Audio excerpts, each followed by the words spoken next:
I'm sorry, I'm just having some problems getting over myself. I still can't believe a guy made a podcast yesterday and forgot to mention that the card was the first planet mission in a nebula. Can you believe you forgot something that important? It's not like the executive officer put an article on the main page with a deck built around that or anything. Oh man.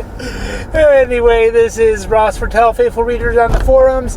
Today we have not one, not two, but 3 cards revealed for the upcoming Timeless set, which releases this very Friday. And unlike the special spoiler that came out on the Thursday before the cards were revealed, these 3 are all on the card page. Go to it, you'll see the card of the day, Lurin. More about him in a few moments.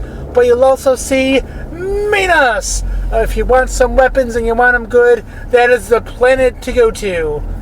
And if you look at the affiliations, it looks like it's mainly geared towards the Ferengi. Yeah, it looks like the Ferengi will have the easiest time on that mission. But you never want to count out the other affiliations that can try that out. Especially, I believe, the Romulans.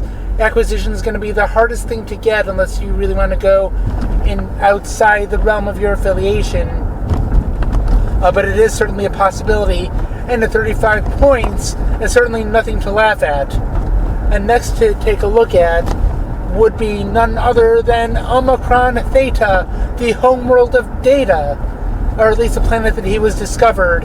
And that is a pretty good clue as far as what you can accomplish, since the non-aligned is a way to attempt the mission, and there's quite a few non-aligned androids.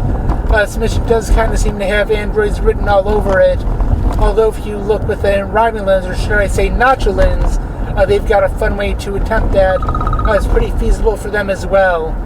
Though I would not hazard to say that the point value might not be too good. 30 points, you're going to need a better way to score points to meet the threshold to win the game. Although that takes us indirectly to our final card of the day, Lurin. Hapless Profiteer, I believe. Don't have the cards in front of me. Do not quote me on this or anything.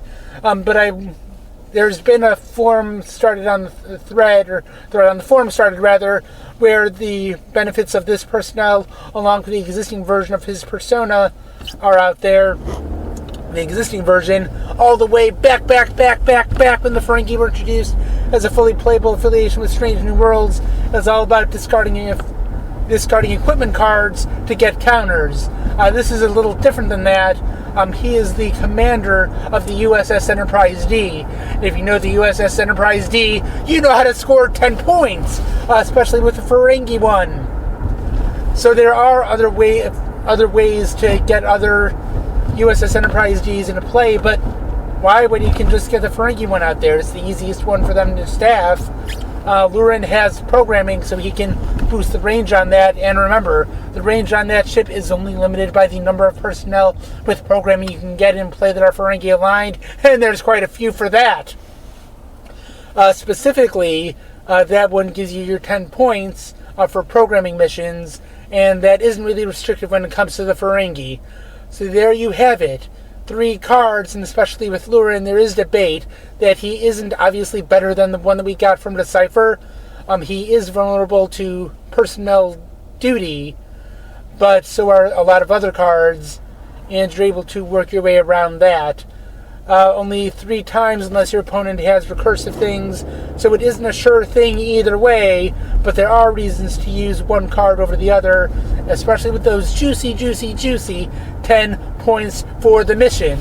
Alright, that takes care of the most obvious things that I could find with these cards. Hope you enjoyed it. We'll see the cards that we have tomorrow as we gear towards the release date on Friday with Timeless. Have fun with archive portrait cards!